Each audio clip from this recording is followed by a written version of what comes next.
So this is the new YouTube channel I've been wanting to come up with. Basically, I just want to talk about the status of affairs with most of the current wrestling roster being NXT, WWE, those two main rosters. Just want to talk about how the certain wrestlers pique my interest.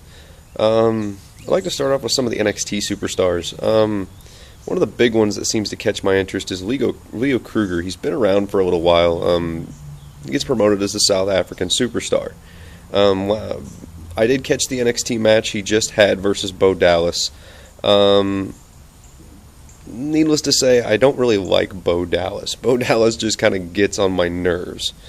I think Leo Kruger would have been a nice fit for that title. He's kind of fitting the main go that wrestling seems to be going with, which seems to be the villain archetype. A lot of your current champions are villain archetypes. You got Dean Ambrose as your U.S. champion. He had a match on NXT. God forbid if I can remember the gentleman's name he wrestled against. He's one of the current NXT Tag Team Champions. I'll get back on that one because I suck with keeping up with my sources. But he had a match against him for the U.S. Championship. We also have Alberto Del Rio as the heavyweight champion. He's completely gone to the villain archetype. John Cena kind of wavers between them both. He's just still the clean-cut guy, but right now he looks like the villain up against Daniel Bryan. I think, that's the path they're going to go. Daniel Bryan seems like a good fit for the championship. He's been there. He knows what he's going to do. I think he's got the experience now to really push and be a good face for the company. As it stands, I don't see enough of Curtis Axel. I can't help but like him. He's one of those superstars. He comes from good blood. I mean, good background, good blood. I watched him as Michael McGillicuddy on NXT. He was really good. I watched him round himself out. I think he should get a lot more time. Yet again, he's another one of those villain archetypes holding a title. He's holding the Intercontinental Championship right now. I just want to see more out of him. I think they're not utilizing him well enough. Also, you've got some of the Divas division in NXT. They just released the Divas Championship, and I'm kind of glad Paige won it. I was kind of torn between the two because Paige and Emma both deserve it. Emma's dance gets on my nerves, but, so does Fandangoing. So it's just the fad, and it may stick, it may not. I think Emma would make a really nice mainstay in the WWE roster once she gets about 3 to 6 more months under her belt. I think she needs a little more refining with her in-ring skills. I think she's good. She just needs more time. Paige is ready. I mean, she's been ready.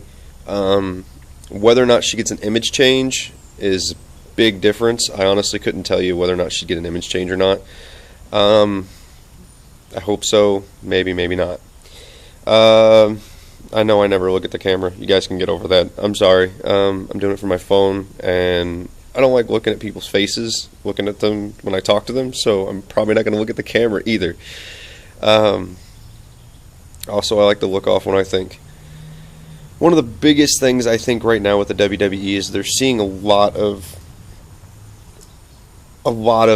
attention coming from the whole hero-villain fights. I mean, Daniel Bryan being the biggest, I think, innovator in that right now. It's been around. It's been a model for a really long time. It's just, I think Daniel Bryan really brings a lot of intensity to that kind of storyline because he is the underdog in their mind. I mean, when he did that gauntlet match where he fought not only Jack Swagger and then Antonio Cesaro, and when he went up against Antonio Cesaro, that was a bruiser match. That is probably the most I've seen Daniel Bryan get the crap kicked out of him. He had to have taken, if I'm wrong, correct me, but at least 24 European uppercuts, including one, an aerial. He jumped off the top rope, or he got flung in the air and took one. Now, not only did he finish the match the same way by doing a roll-up, but he proved himself he doesn't need to, but he did again. He can take a beating and keep pushing. And then he got Ryback, and of course Ryback's this villain bully archetype. I think he was a mismanagement of character. he had something. When they kept giving him those gimmick matches where he was, dropping, shell shocking 2-3 guys at a time, those gimmick matches were good for him. They were good experience. They were good, good connection with the crowd. I think that was important for him. He needed to have that crowd connection. Now that they've taken that away from him, I think he's sour. He's not really enjoying what he's doing right now. I think a really good way to reboost his career would probably be, put him up against the Wyatt family. I mean, him and Kane versus the Wyatt family. Him and Kane could be tag team champions, and that would be insane. People would love that. But I don't know if that's what they're thinking. It's their business, not mine. I can only suggest what I think.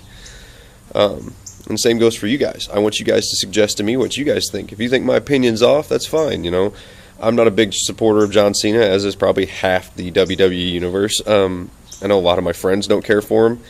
I don't care for him. I used to like him in his early days because he stood for something. He stood for something which was standing up for yourself. He was good for kids. I think he's still great for kids. Unfortunately, his image is going to be just destroyed in this whole Totally Divas thing. I watched an episode just because it's guilty pleasure. Who gives a damn? He just seemed so cold. He seemed like a tombstone. I think he was just trying not to make any real connection with the camera because it's the girl's show. I guess he understands that. He is a businessman, and he does understand business very well. I mean, he wouldn't have been in this business as long as he has. Other than that, I mean, really, it's kind of just a quick breakdown of just what I was thinking at the time. This is going to be my main channel. This will be where I put most of my wrestling, interest videos. I know mine may come a little late. I don't watch it on USA or Sci-Fi. I watch it on Hulu. And with Hulu, not only do I get Raw, I get SmackDown, I get Main Event, I get NXT, I get Superstars. So I get to watch all of them. And a lot of people don't like watching Main Event or Superstars. I like to watch it just because those are the matches where you get to see the rookies with the veterans really trying to fine-tune their craft. Yeah, some of the matches may look crappy, but they're fun to watch for me because you see a lot of guys really trying to make a name for themselves. And that's what I want to see. Those are the glory days. I mean, the Attitude Era was my favorite. I think it is with most people that watched wrestling. I just recently got back into wrestling again within the last 6 months. I stopped for a couple of years. I watched NXT because I like watching who's the up-and-coming, superstars. I got to watch one of my favorite divas come out that way. My fault. I hate Layla. Caitlyn.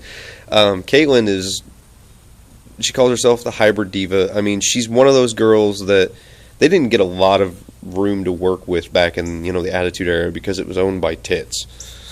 Unfortunately, that's the business side effect of it. That's what it was. It was tits. Even if you had tits, if you were a meaty, big girl, you didn't get a lot of attention. Girls like, Kong, when she was in TNA, she owned. I mean, she knew who she was. She did what she was supposed to do. She did it. That was all there was to it. She didn't ask questions, step on toes. Boss said to do it. She did it. She looked like a mean, big... Yeah, you can put the word in there. I'm on YouTube. I can't censor because I'm on my phone. So yeah, I'm trying to restrain my my colorful language usage. Other than that, I like watching wrestling at this point in time. It's fun to watch. I mean, me and my wife watch it together when we can. She's got her favorites. Of course, every woman picks her favorites.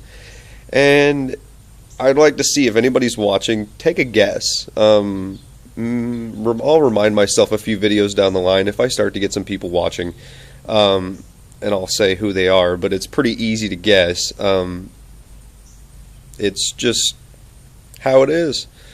What I'd like to see out of wrestling in the next 6 months, I think they really did diminish a good chance to make something cool. Jericho did it back in the day. He made, the undisputed tag champion, or the undisputed heavyweight championship. It's when they fused the belts. Then they separated them again for the brands, which is good for the company. I think it's cool. It allows a lot of breathing room. But Randy Orton had a chance to unify the titles again, or to have both of them. I don't know if he'd unify them, but have both of them, which would have been really interesting. I think that would have been cool, because Randy Orton has basically kind of fallen into the slot where he helps all the rookies. Yeah, he still wrestles with veterans. He puts on a great show. That's what he's there for. He's there to put on an amazing show, and that's what he does.